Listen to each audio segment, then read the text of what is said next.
یہ نام تم سے ہے، یہ کامیابیاں یہ عزت یہ نام تم سے ہے،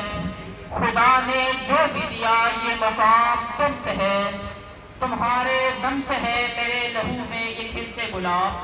تمہارے دم سے ہے میرے لہو میں یہ کھلتے گلاب، یہ میرے وجود کا سارا نظام تم سے ہے۔ سلام میرے والدین، جناب صدر، میرے محترم اساتذہ اکرام اور میرے عزیز ساتھیوں، السلام علیکم۔ آج میں بہت خوش ہوں کہ آج الکرم ٹاول انڈسٹری نے آج اس تقریب میں مجھے لب کشائی کرنے کا موقع دیا ہے، اور میرا عنوان یہ ہے کہ جشن آزادی اور آج کے طالب علم۔ جناب صدر، یہ تقریب جذباتی پر منحصر ہے۔ آزاد لفظ آزادی سے لیا گیا ہے، اور آزادی بااختیار ہونے کو کہتے ہیں، لیکن میں یہ سمجھتا ہوں کہ آزادی ایک احساس کا نام ہے، اور جس قوم کا احساس زندہ ہوتا ہے وہ آزاد رہنا اور آزاد مرنا چاہتے ہیں، اور جس قوم کا احساس مر جائے وہ وقت سے پہلے ہی مر جاتے ہیں۔ اور افسوس کہ آج کچھ ایسا ہی حال ہمارے جان سے پیارے ملک پاکستان پر بھی ہے، اور یہ حقیقت ہر باشعور سمجھدار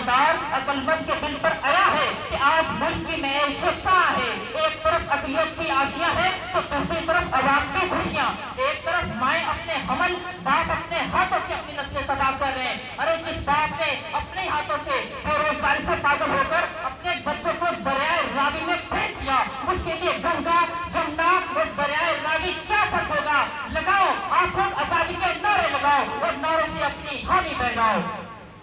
یہاں جسم کے پجاری سیاہ راتوں میں،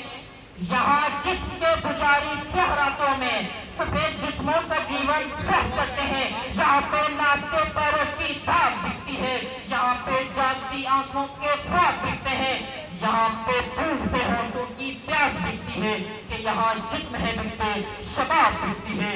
اور عالی وقار اس آغوش فہمی کا بدر ہے، میری قوم کو اسی جذبہ کہتے اور اسی جذباتی نعروں نے آج اس وفاق پر پہنچا دیا کہ آج ہماری قوم امریکہ کے سامنے کشور لیے کھڑی ہے، اور یہ حقیقت ہے، اور حقیقت سے منہ موڑ کر جذباتی باتیں کرنا، جذباتی نعرے لگانا یہ میرے محاذین کا طور طریقہ ہو سکتا ہے، لیکن جناب صدر میرا نہیں۔